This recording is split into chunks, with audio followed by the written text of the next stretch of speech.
danna subscribe sai ka danna ƙararrawa domin samun sanarwa idan mai uploading na sabbin bidiyon. Ake zargin suna kai kawo a kusa da ofishin sun yi amfani da ruwan saman da aka yi da safe wajen kaddamar da harin akan ofishin. Ya ce babu wani jami'i da aka jikkata a harin, kuma 'yan sandan na neman waɗanda ake zargi. An kaddamar da wani makamancin harin akan ofishin 'yan sanda na karamar hukumar Bende ta jihar a ranar 10 ga watan Afrilu. To hukumar da ke yaƙi da masu yi wa tattalin arzikin ƙasa ta annati FCC ta cafke wasu mutane 33 da ake zargi da damfara a shafukan intanet. Sanarwar da kakakin hukumar reshen Ibadan Wilson Wajarin ya fitar ta ce an cafke ababen zargin ne a Abeokuta, babban birnin jihar Ogun. Kamfanin dillancin labarai na ƙasa nan ya rawaito cewa EFCC ta kama waɗanda ake zargin ne a ranar Talata unguwar Adibe da ke yankunan Oloke da kuma Ido-Ori a garin Abeokuta. Mr. Wajirin ya ce sun samu wannan nasara ce bayan bayanan sirri da suka samu kan zargin miyagun ayyukan da ababen zargin ke aikatawa. An gano motoci 18 da wayoyin salula da na'urorin kwamfuta a hannun ɓata garin. Ya ce nan ba da jimawa ba za a gurfanar da su a gaban kuliya da zarar an gabatar da bincike.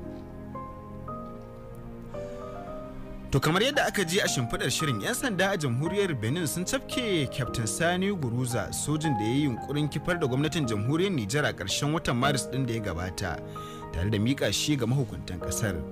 Da dai rahotanni rundunonin tsaron 'yan sanda da jandarmomin jamhuriyar Nijar suka ba da sammacin kama shi, suka tabbatar da hancin labarin. Gabanin kama shi dai a ranar 20 ga watan nan an ba da labarin kama wasu soji biyu da ake zargi da hannu a yunkurin juyin mulkin, waɗanda suka hada da mai mukamin lattanar da mai mukamin ajidan, duka dai a kasar ta jamhuriyar Benin, kafin ta sakiyar su ga mahukunta a birnin Yamai. Hulɗar aikin haɗin gwiwar jami'an tsaron ƙasashen biyu da ta ba da damar cimma nasarar kama sojojin ta sami yabo da jinjina daga shugabannin rundunonin tsaron jamhuriyar Nijar.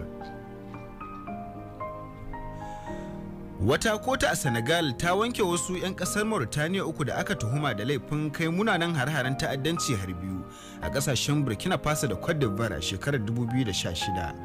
A wani abu da ake gani kamar koma baya wajen yaƙi da ayyukan ta'addanci a yankin Afirka ta Yamma, kotun ta kuma ɗaura wani ɗan ƙasar Faransa kan zargin taimakawa ayyukan 'yan ta'addan. Masu gabatar da ƙara sun zargi 'yan ƙasar Mauritania 3 da ake tsare da su tun daga shekarar 2016 da ma'amala da wani ɗan ƙasar Mali, Mimi Ul Baba Sheikh, ɗaya daga cikin waɗanda aka zarga da kitsa harin da aka kai ƙasashen biyu, wanda ya sanadiyar mutuwar mutane 30, kuma rabin su 'yan ƙasashen waje ne. To anan ne labaran ya zo ƙarshe, sai dai kafin ni sallama zan karanto bitar wasu kanu.